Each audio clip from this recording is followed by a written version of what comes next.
ಈ ಕಾರ್ಯಕ್ರಮದ ಪ್ರಾಯೋಜಕರು ಜೈನ್ ಇರಿಗೇಷನ್ ಸಿಸ್ಟಮ್ಸ್ ಲಿಮಿಟೆಡ್, ಜಾಗತಿಕ ತುಂತುರು ಮತ್ತು ಹನಿ ನೀರಾವರಿ ಉಪಕರಣಗಳ ಉತ್ಪಾದಕರು, ಬೇಸಾಯ ತಂತ್ರಜ್ಞಾನ ನಿರೂಪಕರು ಹಾಗೂ ರೋಗರಹಿತ ಟಿಶ್ಯೂ ಕಲ್ಚರ್ ಗಿಡಗಳು, ಕ್ಯಾಡ್ಬರೀಸ್, ಕೋಕೋ ಬೆಳೆಸಿ ಅಧಿಕ ಆದಾಯ ಗಳಿಸಿ, ಹಾಗೂ ಸ್ಟಿಲ್ ಇಂಡಿಯಾ, ಸ್ಟಿಲ್ ಉಪಕರಣಗಳು ತನ್ನಿ ಪರಿವರ್ತನೆ. ಈಗ ಮೇಲೆ ಹೇಳಿದಂಥ 4 ಚಾಟ್ನಿ ಪದ್ಧತಿಗಳು ಅಲ್ಲದೆ ಕೆಲವೊಂದು ಬೆಳೆಗಳಲ್ಲಿ ನಾವು ಬೇರನ್ನು ಸಹಿತ ಕತ್ತರಿಸುವಂಥ ಒಂದು ಪದ್ಧತಿ ಇದೆ. ಇದು ಯಾಕೆ ಇದಕ್ಕೆ ಉದಾಹರಣೆಗೆ ಪೇರಲ ಇರ್ಬೋದು ಅಥವಾ ಕಿತ್ತಳೆ ಜಾತಿಯ ಬೆಳೆಗಳಲ್ಲಿ ಏನು ಫಲವನ್ನು ಯಾವ ಸಮಯದಲ್ಲಿ ಬೇಕು ಅಂತೇಳಿ ಒಂದು ನಿಯಂತ್ರಣ ಮಾಡಲಿಕ್ಕಾಗಿ ಇದನ್ನು ಅನುಸರಿಸ್ತಾರೆ. ಇಂಥ ಬೆಳೆಗಳಲ್ಲಿ ಏನು ಮಾಡ್ತೀವಿ, ಉದಾಹರಣೆ ಜೂನ್ದಲ್ಲಿ ನಮಗೆ ಅದರದ್ದು ಹೂ ಬೇಕು ಅಂತಾದರೆ ಒಂದು 2 ತಿಂಗಳು ಮೊದಲು ನೀರನ್ನು ಕೊಡೋದನ್ನು ಬಿಡಬೇಕು. ಭಾಳಷ್ಟು ಸಮಯದಲ್ಲಿ ಇದೇ ಸಾಕಾಗತ್ತೆ. ಇದರಿಂದ ಏನಾಗುತ್ತೆ, ಗಿಡಗಳು ಒಂದು ಸ್ಟ್ರೆಸ್ ಬಂದು ಅಥವಾ ಅವುಗಳಿಗೆ ಏನು ಸಾಮಾನ್ಯವಾಗಿ ಬೆಳವಣಿಗೆ ಹಂತ ಸ್ವಲ್ಪ ಕಡಿಮೆ ಆಗಿ ಅವು ಹೂ ಬರ್ತವೆ. ಆದರೆ ಈ ಮಣ್ಣಿನಲ್ಲಿ ಒಂದು ತೇವಾಂಶ ಹೆಚ್ಚಿದ್ದಾಗ ಈ ಬರೀ ನೀರನ್ನು ಕೊಡುವುದನ್ನು ನಿಲ್ಲಿಸೋದ್ರಿಂದ ಇದು ಸಾಧ್ಯ ಇಲ್ಲ. ಆವಾಗ ಏನು ಮಾಡ್ತೀವಿ ಕೇಳಿದರೆ, ಗಿಡದ ಸುತ್ತಲೂ ಒಂದು ಕಾಲುವೆ ತೆಗೆದು ಅಲ್ಲಿ ಬರುವಂಥ ಎಲ್ಲ ಬೇರುಗಳನ್ನು ಕತ್ತರಿಸೋದ್ರಿಂದ ಆ ಗಿಡಗಳಿಗೇನಿದೆಯಲ್ಲ ಎಲೆಗಳು ಸ್ವಲ್ಪ ನಿಧಾನವಾಗಿ ಉದುರ್ಲಿಕ್ಕೆ ಶುರುವಾಗುತ್ತೆ. ಸೊ ಆಮೇಲೆ ಮತ್ತೆ ತಿರುಗಿ ಮಣ್ಣು ಕೊಟ್ಟು ಗೊಬ್ಬರ ಕೊಟ್ಟು ನೀರು ಕೊಟ್ಟರೆ ಅವು ಹೆಚ್ಚಿನ ಪ್ರಮಾಣದಲ್ಲಿ ಚಿಗುರನ್ನು ಹೊಡೆದು ಹೂ ಬರಲಿಕ್ಕೆ ಸಾಧ್ಯ. ಸೊ ಇದು ಬೇರನ್ನು ಕತ್ತರಿಸುವಂತಹ ಒಂದು ವಿಧಾನ.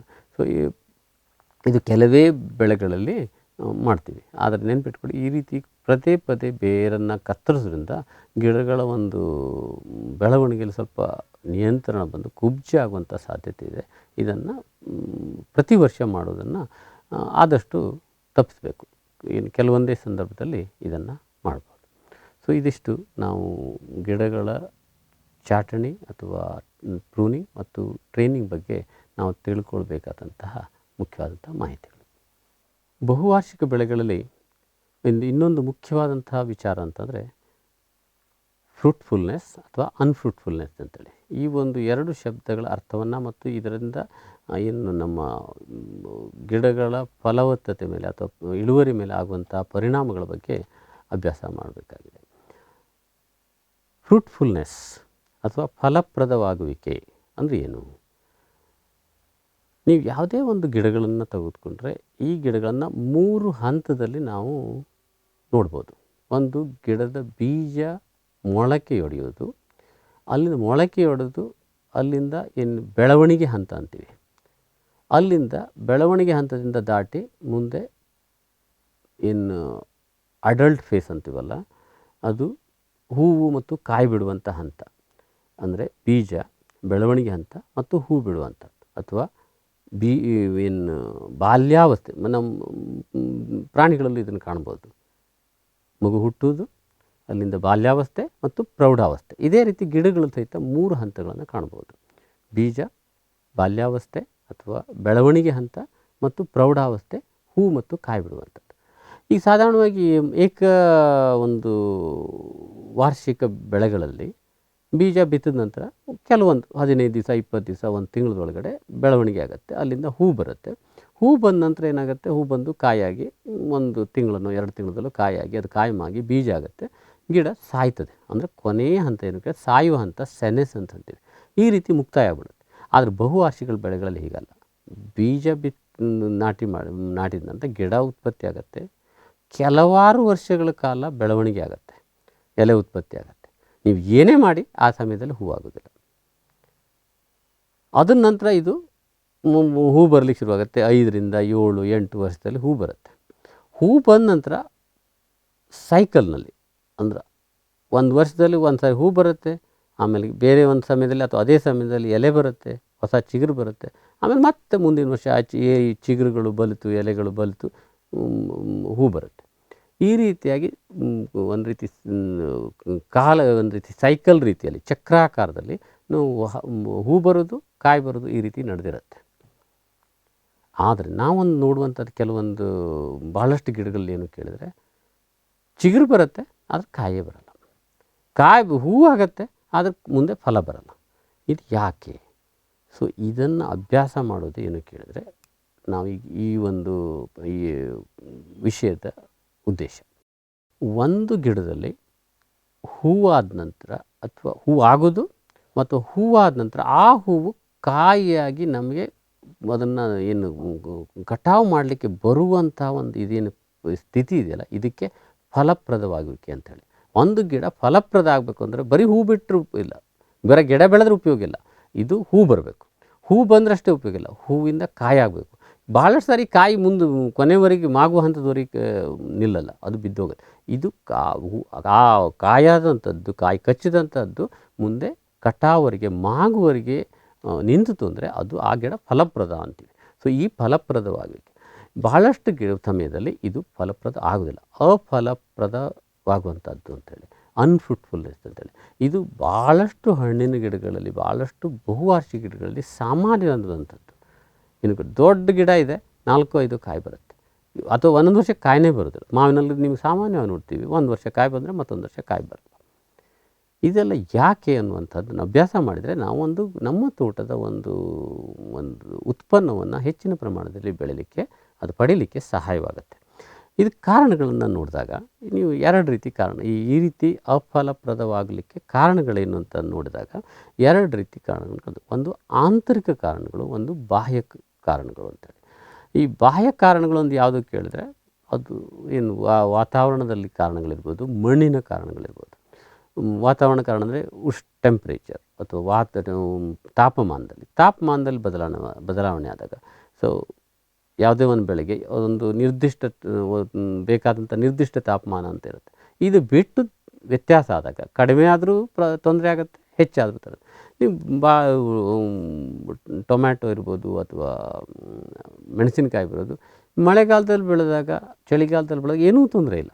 ನಮ್ಮ ಈ ವಾತಾವರಣದಲ್ಲಿ ಉತ್ತಮವಂತ ರೋಗ ಗೀಗ ಬಿಡ್ರಿ, ಅದ್ರ ಬಿಟ್ಟರೆ ಸಾಧಾರಣವಾಗಿ ನಮಗೆ ಉತ್ತಮ ಅಂತ ಹೇಳೋದು. ಆದರೆ ಬೇಸಿಗೆಯಲ್ಲಿ ಇದೇ ಬೆಳೆಗಳನ್ನು ಬೆಳೆದ್ರೆ ಎಲ್ಲ ಹೂವು ಉದುರ್ತದೆ. ಅಂದರೆ ಆವಾಗಿನ ವಾತಾವರಣದಲ್ಲಿ ನಾವು ಏನು ತಾಪಮಾನ ಇದೆಯಲ್ಲ ಹೆಚ್ಚಾಯಿತು ಅಂದರೆ, ಇದಕ್ಕೂ ಮೊದಲು ಒಂದು ಸಾರಿ ನಾವು ಹೇಳಿದ್ದಿದೆ, ಏನು ಕೇಳಿದ್ರೆ ಹೆಚ್ಚಿನ ವಾತಾವರಣ ಆದಾಗ ಅದನ್ನ ಶಲಾಕಾಗ್ರ ಒಣಗ್ತದೆ, ಅಥವಾ ಅವುಗಳ ಏನು ಪರಾಗರೇಣು ಅದರ ಸಾಮರ್ಥ್ಯವನ್ನು ಕಳೆದುಕೊಳ್ಳುತ್ತೆ.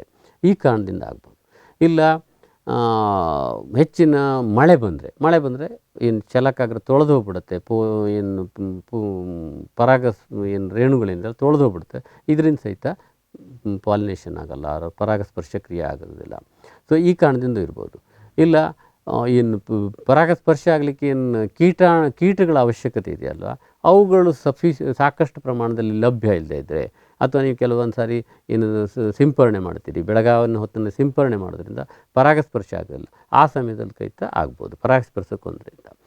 ಇನ್ನು ಅತಿ ಹೆಚ್ಚಿನ ಗಾಳಿ ಬಂದರೂ ಇದೇ ರೀತಿ ಹೂವಿನ ಒಂದೇನು ಬಿದ್ದು ಹೋಗ್ಬಿಡ್ತವೆ. ಅಥವಾ ಈವನ್ ಹೂವು ಆದಮೇಲೆ ಸಹಿತ ಕಾಯಿಗಳು ಬೀಳಲಿಕ್ಕೂ ಅತಿ ಹೆಚ್ಚಿನ ಗಾಳಿ ಕಾಣೋದು, ಬಿರುಗಾಳಿ. ಅದರಲ್ಲೂ ಹಿಮಪಾತ, ಕೆಲವೊಂದು ಎಲ್ಲಿ ಪ್ರದೇಶಗಳಲ್ಲಿ ಹಿಮಪಾತ ಆಗುತ್ತಲ್ಲ, ಅದು ಕಾರಣ ಇರ್ಬೋದು.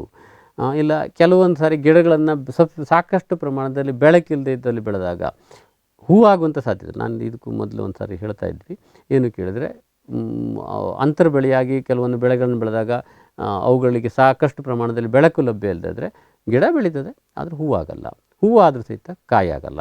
ಇದು ಕಾರಣ ಇರ್ಬೋದು. ಇವು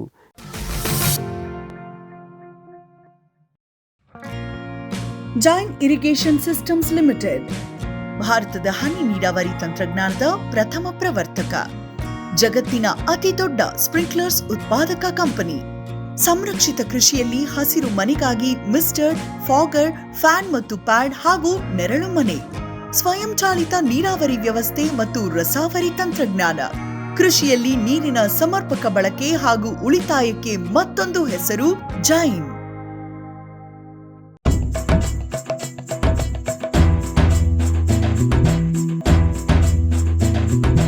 ಕೃಷಿ ಪ್ರಗತಿ ಸಾಕಾರವಾಯಿತು,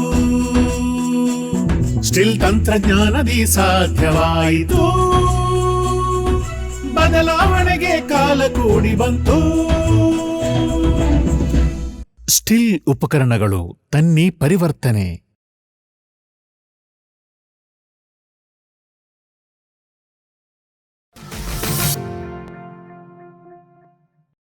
ಇನ್ನು ಮಣ್ಣಿನ ಸಂಬಂಧಪಟ್ಟಂತೆ ಮಣ್ಣಿನ ವಿವಿಧ ಅಂತ ಇರ್ಬೋದು, ಅದನ್ನು ಸರಿಯಾಗಿ ನೀರು ಬಸದೇ ಹೋಗದೇ ಇರ್ಬೋದು, ಅಥವಾ ರಸಸಾರ ಇರ್ಬೋದು, ಇವು ಯೋಗ್ಯ ರೀತಿಯಲ್ಲಿ ಇಲ್ಲದೇ ಇದ್ದಾಗ, ಅಥವಾ ಪೋಷಕಾಂಶಗಳು, ಅದರಲ್ಲೂ ಕೆಲವೊಂದು ಪೋಷಕಾಂಶಗಳಾದಂಥ ಪೊಟ್ಯಾಷಿಯಮ್ಮು ಇವುಗಳ ಸರಿಯಾದ ಪ್ರಮಾಣದಲ್ಲಿ ಲಭ್ಯತೆ ಇಲ್ಲದೇ ಇದ್ದರೆ ಗಿಡಗಳು ಹೂವಾಗಲಿಕ್ಕಿಲ್ಲ, ಹೂವಾದರೂ ಕಾಯಿ ಕಟ್ಟಲಿಕ್ಕಿಲ್ಲ. ನಿಮಗೆ ತೆಂಗು ಅಥವಾ ತೆಂಗಿನ ಬೆಳೆಗಳಲ್ಲಿ ಸಾಮಾನ್ಯ ಸರಿಯಾಗಿ ಪೊಟ್ಯಾಷಿಯಮ್ ಲಭ್ಯತೆ ಇಲ್ಲದೇ ಇದ್ದರೆ ಹೂ ಉದುರುವಂಥದ್ದು ಸಾಧಾರಣ ರೀತಿಯಲ್ಲಿ.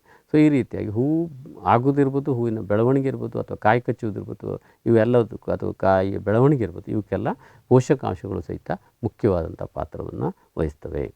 ಇನ್ನು ಕೆಲವೊಂದು ಸಾರಿ ಏನಿದೆಯಲ್ಲ, ಕ್ರಮಬದ್ಧವಾದಂಥ ತೋಟದ ನಿರ್ವಹಣೆ ಮಾಡದೇ ಇದ್ದರೆ, ಅದು ನೀರಿರ್ಬೋದು ಅಥವಾ ಕಳೆ ನಿಯಂತ್ರಣ ಇರ್ಬೋದು, ಇದು ಇಲ್ಲದೇ ಇದ್ದರೂ ಸಹಿತ ಗಿಡಗಳು ಹೂವಾಗದೇ ಇರಲಿಕ್ಕೆ ಕಾರಣ ಆಗಿರ್ಬೋದು. ಅಂದರೆ ಆಹಾರ ನಿರ್ವಹಣೆ, ನೀರಿನ ನಿರ್ವಹಣೆ, ಕಳೆ ನಿರ್ವಹಣೆ ಇವುಗಳನ್ನು ಸರಿಯಾಗಿ ಮಾಡದಿದ್ದರೆ ಸಹಿತ ಯಾವುದೇ ಒಂದು ಗಿಡ ಹೂ ಬರೋದಿರ್ಬೋದು ಅಥವಾ ಹೂಗಳಲ್ಲಿ ಕಾಯಿ ಕಟ್ಟಿರ್ಬೋದು. ಇನ್ನೊಂದು ಮುಖ್ಯವಾದಂತಹ ಒಂದು ಕಾರಣ, ಈ ಸರಿಯಾಗಿ ಫಲಪ್ರದ ಆಗದೇ ಇರಲಿಕ್ಕೆ ಕಾರಣ ಸರಿಯಾಗಿ ರೋಗ ಮತ್ತು ಕೀಟಗಳ ನಿರ್ವಹಣೆ ಇವನ್ನು ಮಾಡದಿದ್ದರೆ. ಯಾಕೆಂದರೆ ಮುಖ್ಯವಾದ ಸಮಯದಲ್ಲೇ ನಿಮಗೆ ರೋಗ ಬಂತು, ಕೀಟ ಬಂತು ಅಂದರೆ, ಅವುಗಳ ಎಲೆಗಳೇ ನಾಶ ಆಯಿತು ಅಂದರೆ ಹೂವು ಎಲ್ಲ ಆಗಬೇಕು. ಅಥವಾ ಹೂವಾಗುವಂಥ ಸಮಯದಲ್ಲಿ ರೋಗ ಬಂತು, ಕೀಟ ಬಂತು ಅಂದರೆ ಹೂ ಅಷ್ಟು ಹಾನಿ ಆಗುತ್ತೆ, ಹೂ ಇರಲ್ಲ, ಅದು ಹೂ ಕಾಯಿಯಾಗಿ ಒಂದು ಆಗದೇ ಇರುವಂಥ ಸಾಧ್ಯತೆ ಇದೆ. ಅದರಿಂದ ಇವು ಸಹಿತ ಇವೆಲ್ಲ ಬಾಹ್ಯ ಕಾರಣಗಳು. ಇನ್ನು ಕೆಲವೊಂದು ಆಂತರಿಕ ಕಾರಣ ಇದೆ, ಗಿಡದಲ್ಲೇ ತೊಂದರೆ ಇರುತ್ತೆ. ಉದಾಹರಣೆಗೆ ಸ್ಟೆರಿಲಿಟಿ ಅಂತೇಳಿ, ಕೆಲವೊಂದು ಗಿಡಗಳೇನಿದೆ ಏನು ಮಾಡಿದರೂ ಅದರಲ್ಲಿ ಹೂವೇ ಬರಲ್ಲ, ಅಥವಾ ಹೂ ಬಂದರೂ ಎಲ್ಲ ಹೂಗಳು ಅವು ಏನಿದೆಯಲ್ಲ ಸಂತಾನಹೀನತೆಯಿಂದ ಬಳಲ್ತಾ ಇರ್ತವೆ. ಸೊ ಆ ಸಮಯದಲ್ಲಿ ನೀವು ಆ ಗಿಡದಿಂದ ಕಾಯನ್ನು ಅಥವಾ ಕಾಯನ್ನು, ಹಣ್ಣನ್ನು ನಿರೀಕ್ಷಿಸೋದು ಸಾಧ್ಯನೇ ಇಲ್ಲ. ಸೊ ಅವು ಬಂಜೆ ಅಂತೀವಲ್ಲ, ಬಂಜೆ ಗಿಡಗಳು ಅಂತೇಳಿ, ಅವು ಫಲ ಬರಲಿಕ್ಕೆ ಸಾಧ್ಯ ಇಲ್ಲ. ಸೊ ಆ ಸಮಯದಲ್ಲಿ ಆ ಗಿಡಗಳನ್ನು ಇಡೋದಕ್ಕಿಂತ ಕಿತ್ತು ಒಗೆಯೋದೇ ಒಳ್ಳೆಯದು. ಇದು ಸಾಮಾನ್ಯವಾಗಿರಲ್ಲ, ಕೆಲವೊಂದು ಸಮಯದಲ್ಲಿ ಕೆಲವೊಂದು ಗಿಡಗಳಷ್ಟೇ ಈ ರೀತಿ ಬರುವಂಥ ಸಾಧ್ಯತೆ ಇದೆ. ಇನ್ನು ಲೈಂಗಿಕ ಭಾಗಗಳ ವಿತರಣೆ, ಕೆಲವೊಂದು ಗಿಡಗಳು ಏನಿದೆಯಲ್ಲ, ಸಾಮಾನ್ಯವಾಗಿ ಹೆಚ್ಚಿನ ಗಿಡಗಳು ನಾವೇನು ಮಾಡ್ತೀವಿ, ಒಂದು ಹೂವು ಅಂದರೆ ಆ ಹೂವಿನಲ್ಲಿ ಗಂಡು ಭಾಗ ಇರುತ್ತೆ, ಹೆಣ್ಣು ಭಾಗ ಇರುತ್ತೆ, ಅವನ್ನ ಸಾಮಾನ್ಯವಾಗಿ ಪರಾಗಸ್ಪರ್ಶ ಆಗುತ್ತೆ. ಆದರೆ ಭಾಳಷ್ಟು ಕೆಲವೊಂದು ಗಿಡಗಳಲ್ಲಿ, ಮಾವಿರ್ಬೋದು, ಗೋಡಂಬಿ ಇರ್ಬೋದು, ತೆಂಗಿರ್ಬೋದು, ಇವುಗಳಲ್ಲಿ ಗಂಡು ಮತ್ತು ಹೆಣ್ಣಿನ ಹೂಗಳೇ ಬೇರೆ. ಎರಡು ಹೂಗಳು ಬೇರೆ ಬೇರೆ ಇದ್ದಾಗ ಪರಾಗಸ್ಪರ್ಶಕ್ಕೆ ಇನ್ನೊಂದು ಒಂದು ಜೀವಿಯ ಅವಶ್ಯಕತೆ ಇದೆ, ಅದು ಇನ್ನೊಂದು ಏಜೆಂಟ್ ಅವಶ್ಯಕತೆ ಇದೆ. ಅವು ಇದ್ದರೆ ಮಾತ್ರ ಆಗತ್ತೆ. ಈ ಯಾವ್ಯಾವಾಗ ಗಿಡಗಳಲ್ಲಿ ಗಂಡು ಮತ್ತು ಹೆಣ್ಣಿನ ಭಾಗಗಳು ಬೇರೆ ಆಗಿದ್ದಾವೆ ಅಥವಾ ಬೇರೆ ಗಿಡದಲ್ಲಿದೆ ಅಂತಂದರೆ, ಅಂದರೆ ಆವಾಗ ಕಾಯಿ ಬರುವಂಥ ಸಾಧ್ಯತೆ, ಕಾಯಿ ಆಗುವಂಥ ಸಾಧ್ಯತೆ, ಕಾಯಿ ಕಚ್ಚುವಂಥ ಸಾಧ್ಯತೆ ಕಡಿಮೆ ಆಗುತ್ತೆ. ಆಮೇಲೆ ಈ ಗಂಡು ಮತ್ತು ಹೆಣ್ಣು ಹೂಗಳೇನಿದೆಯಲ್ಲ, ಇವುಗಳ ಬೆಳವಣಿಗೆ ಹಂತ, ಉದಾಹರಣೆಗೆ ಗಂಡು ಭಾಗ ಯಾವಾಗ ಮಾಗುತ್ತೆ, ಹೆಣ್ಣಿನ ಭಾಗ ಯಾವಾಗ ಮಾಗುತ್ತದೆ ಅಥವಾ ಮೆಚ್ಯೂರ್ ಆಗುತ್ತೆ ಅಂತ ಅಂತೀವಲ್ಲ, ಅದ್ರ ಮೇಲೂ ಡಿಪೆಂಡೆಂಟ್. ಈಗ ಕೆಲವೊಂದು ಕಡೆ ಏನಾಗುತ್ತೆ, ಉದಾಹರಣೆ ತೆಂಗಿನ ತಗೊಳ್ಳಿ, ಗಂಡು ಭಾಗ ಮೊದಲು ಮಾಗುತ್ತೆ, ಆಮೇಲೆ ಹೆಣ್ಣಿನ ಭಾಗ. ಇದರಿಂದ ಏನಾಗುತ್ತೆ ಕೇಳಿದ್ರೆ, ಹೆಣ್ಣು ಭಾಗ ಮಾಗೋದ್ರೊಳಗಡೆ ಗಂಡು ಪರಾಗ ಕೋಶಗಳ ಲಭ್ಯತೆಯೇ ಇರುತ್ತೆ. ಸೊ ಆವಾಗ ಬೇರೆ ಯಾವುದೋ ಗಿಡದಲ್ಲಿ ಪರಾಗಸ್ಪರ್ಶ ಬರಬೇಕು, ಆ ಗಿಡದಲ್ಲಿ ಹೂವು ಆದರೂ ಮಾತ್ರ ಇಲ್ಲ. ಈಗ ಅದಕ್ಕಾಗಿ ಭಾಳಷ್ಟು ಸಾರಿ ನಾವು ಇನ್ನು ನಗರ ಪ್ರದೇಶಗಳಲ್ಲಿ ಒಂದೊಂದೇ ತೆಂಗಿನ ಗಿಡ ಬೆಳೆದಿರ್ತಾರೆ, ಆದರೆ ಹೂವಾಗತ್ತೆ, ನಮ್ದು ಕಾಯಿ ಆಗಲ್ಲ ಅಂತೀವಿ. ಇದು ಯಾಕೆ ಕೇಳಿದರೆ, ಒಂದೇ ಗಿಡ ಇರುತ್ತೆ, ಅದರಲ್ಲಿ ಮೊದಲು ಗಂಡು ಹೂಗಳು ಓಪನ್ ಆಗ್ತವೆ, ಆಮೇಲೆ ಹೆಣ್ಣಿನ ಹೂವು. ಸೊ ಯಾವುದೇ ಸುತ್ತಮುತ್ತಲು ಎಲ್ಲೂ ತೆಂಗಿನ ಗಿಡ ಇರಲ್ಲ, ಆವಾಗ ಪಾಲಿನೇಷನ್, ಪರಾಗಸ್ಪರ್ಶ ಆಗುವಂಥ ಸಾಧ್ಯತೆಗಳು ಕಡಿಮೆ ಇಂಥದ್ದು. ಇನ್ನು ಲೈಂಗಿಕ ಹೊಂದಾಣಿಕೆ ಇರದೇ ಇರುವಂಥದ್ದು ಅಂತೇಳಿ, ಅಂದರೆ ಸೆಲ್ಫ್ ಇನ್ಕಂಪ್ಯಾಟಿಬಿಲಿಟಿ ಅಂತೇಳಿ. ಒಂದು ಗಿಡ ಇರುತ್ತೆ, ಅದರಲ್ಲಿ ಹೂವಾಗತ್ತೆ, ಗಂಡು ಭಾಗನೂ ಇದೆ, ಹೆಣ್ಣು ಭಾಗನೂ ಇದೆ, ಆದರೆ ಅದೇ ಗಿಡದ ಗಂಡು ಪರಾಗ ರೇಣು ಇದೆಯಲ್ಲ, ಅದನ್ನು ಶಲಾಕಾಗ್ರದ ಮೇಲೆ ಬಿದ್ದರೂ ಸಹಿತ ಅದು ಒಂದು ಪರಾಗಸ್ಪರ್ಶ ಕ್ರಿಯೆಯನ್ನು ಮಾಡಲಿಕ್ಕೆ ಸಾಧ್ಯವಿಲ್ಲ. ಇದು ಸಾಧಾರಣವಾಗಿ ನಾವು ಕಂಡುಬರುವಂಥದ್ದು ಸೇಬು ಮತ್ತು ಈ ಶೀತ ವಲಯದ ಹಣ್ಣುಗಳಲ್ಲಿ. ಈವನ್ ಮಾವಿನಲ್ಲೂ ಕೆಲವು ಉತ್ತರ ಭಾರತದ ಭಾಳಷ್ಟು ತಳಿಗಳಲ್ಲಿ ಈ ಒಂದು ತೊಂದರೆಯನ್ನು ಕಾಣ್ತೀವಿ. ಆವಾಗ ಏನು ಕೇಳಿದ್ರೆ, ಇನ್ನೊಂದು ತಳಿ ಅಲ್ಲಿದ್ದರೆ ಅದರ ಪರಾಗ ಬಿಟ್ಟು ಸಾಮಾನ್ಯವಾಗಿ ಪರಾಗಸ್ಪರ್ಶ ಆಗುತ್ತೆ. ಈ ಸೆಲ್ಫ್ ಇನ್ಕಂಪ್ಯಾಟಿಬಿಲಿಟಿ ಕೂಡ ಇನ್ನೊಂದು ಕಾರಣ, ಏನು ಹೂವಾಗದೇ ಇರಲಿಕ್ಕೆ. ಇನ್ನೊಂದು ಏನಕ್ಕೆ ಕಾರಣ ಏನು ಕೇಳಿದರೆ, ಕೆಲವೊಂದು ಹೂಗಳಲ್ಲಿ ಪರಾಗಸ್ಪರ್ಶ ಆಗಲಿಕ್ಕೆ ಗಂಡು ಹೂವು ಇದೆ, ಹೆಣ್ಣು ಹೂವು ಇದೆ, ಆದರೆ ಅದರ ಮಧ್ಯದಲ್ಲಿ ಯಾವುದೋ ಒಂದು ಭಾಗ ಆ ಪರಾಗಸ್ಪರ್ಶ ಆಗದೇ ಇರುವಂತೆ ನೋಡ್ಕೊಂಡಿರುತ್ತೆ. ಉದಾಹರಣೆಗೆ ನೀವು ಸ್ವಲ್ಪ ಒಂದು ದುಬಾರಿಯಾದಂಥ ಒಂದು ಸಾಂಬಾರು ಪದಾರ್ಥ ಇದೆ, ವ್ಯಾನಿಲಾ ಅಂತೇಳಿ. ಈ ವ್ಯಾನಿಲಾದಲ್ಲಿ ಏನು ಕೇಳಿದ್ರೆ ಹೆಣ್ಣಿನ ಭಾಗ ಕೆಳಗಡೆ ಇದೆ, ಅದ್ರ ಮೇಲ್ಗಡೆ ಗಂಡಿನ ಭಾಗ, ಅದ್ರ ಮಧ್ಯದಲ್ಲಿ ಒಂದು ಫ್ಲ್ಯಾಪ್ ಇದೆ, ಒಂದು ಭಾಗ ಇದೆ. ಅದು ಯಾವುದೇ ಕಾರಣಕ್ಕೂ ಏನು ಪರಾಗ ರೇಣು ಶಲಾಕಾಗದ ಮೇಲೆ ಬೀಳ್ದಂಗೆ ನೋಡ್ಬೇಕು. ಈಗ ನಾವು ಮಾಡಬೇಕಾದ ಎಲ್ಲೇನು ಕೇಳಿದ್ರೆ ಇನ್ನು ಒಂದು ಎಕ್ಸ್ಟ್ರಾ ಒಂದು ಪಾರ್ಟ್ ಇದೆಯಲ್ಲ ಅದನ್ನು ಎತ್ತಬೇಕು, ಮೇಲಿನ ಭಾಗವನ್ನು ಟಚ್ ಆಗುವ ಅದು ಕೂಡುವಂಗೆ ಮಾಡಿದರೆ ಪರಾಗಸ್ಪರ್ಶ. ಇದು ಇಂತಹದ್ದು ಭಾಳಷ್ಟು ಹೂವಿನ ಗಿಡಗಳಲ್ಲಿ ಈ ಒಂದು ತೊಂದರೆಗಳು ಇರುತ್ತೆ. ಏನು ಕೇಳಿದ್ರೆ ಅಡೆತಡೆಗಳು, ಪರಾಗಸ್ಪರ್ಶ ಕ್ರಿಯೆಗೆ ಅಡೆತಡೆಗಳು ಇರುವಂಥ ಸಾಧ್ಯತೆ ಇದೆ. ಇದು ಹೂ ಆದ ನಂತರ ಯಾವ್ಯಾವ ಕಾರಣಕ್ಕೆ ಒಂದು ಫಲಪ್ರದ ಆಗದೇ ಇರಲಿಕ್ಕೆ ಕಾರಣಗಳು. ಇನ್ನು ಕೆಲವೊಂದು ಏನು ಶರೀರ ಕ್ರಿಯೆಗೆ ಸಂಬಂಧಪಟ್ಟಂತೆ ಕೆಲವೊಂದು ತೊಂದರೆಗಳು ಗಿಡಗಳು ಇರ್ತವೆ.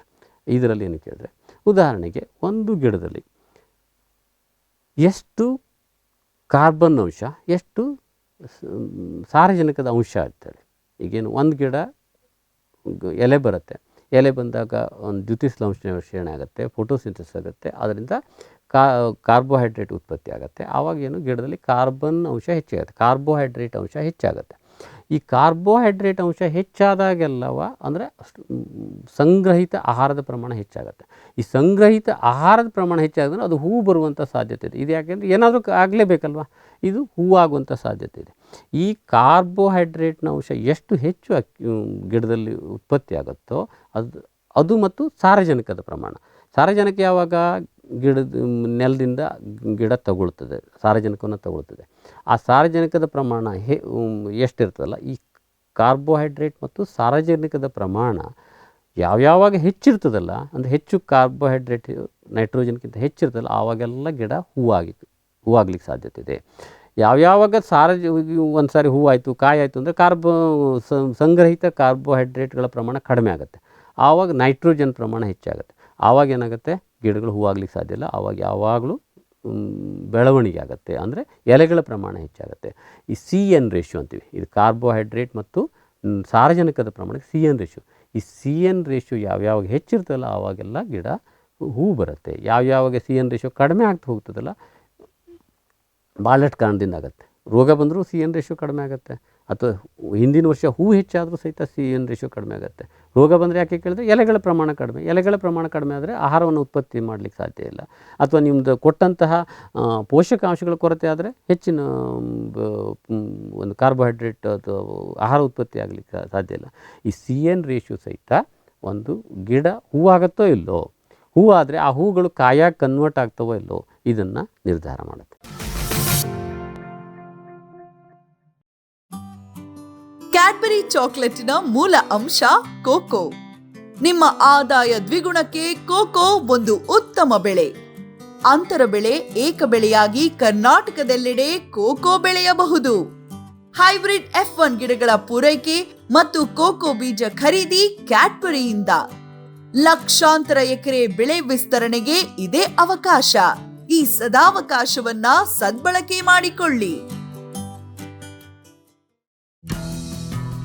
ಜೈನ್ಸ್ ಜಗತ್ತಿನ ಅತಿದೊಡ್ಡ ಅಂಗಾಂಶ ಕೃಷಿ ಪ್ರಯೋಗಾಲಯ ಹಾಗೂ ಟಿಸಿ ಗಿಡಗಳ ಉತ್ಪಾದಕರು. ಸಮೃದ್ಧ ಇಳುವರಿಗೆ ಜೈನ್ ಜೀನೇನ್, ಯಾಲಕ್ಕಿ, ನೇಂದ್ರನ್ ಹಾಗೂ ಕೆಂಪು ಬಾಳೆ ಸಸಿಗಳು, ದಾಳಿಂಬೆ, ಭಗವತಳಿಯ ರೋಗಮುಕ್ತ ಸಸಿಗಳು, ಲಕ್ನೋ 49 ಪೇರಳೆ, ಸ್ಟ್ರಾಬೆರಿ ಇತ್ಯಾದಿ ಗಿಡಗಳು ಯೋಗ್ಯ ಬೆಲೆಯಲ್ಲಿ. ಅಂಗಾಂಶ ಕೃಷಿಯ ಜಾಗತಿಕ ಬ್ರ್ಯಾಂಡ್ ಜೈನ್.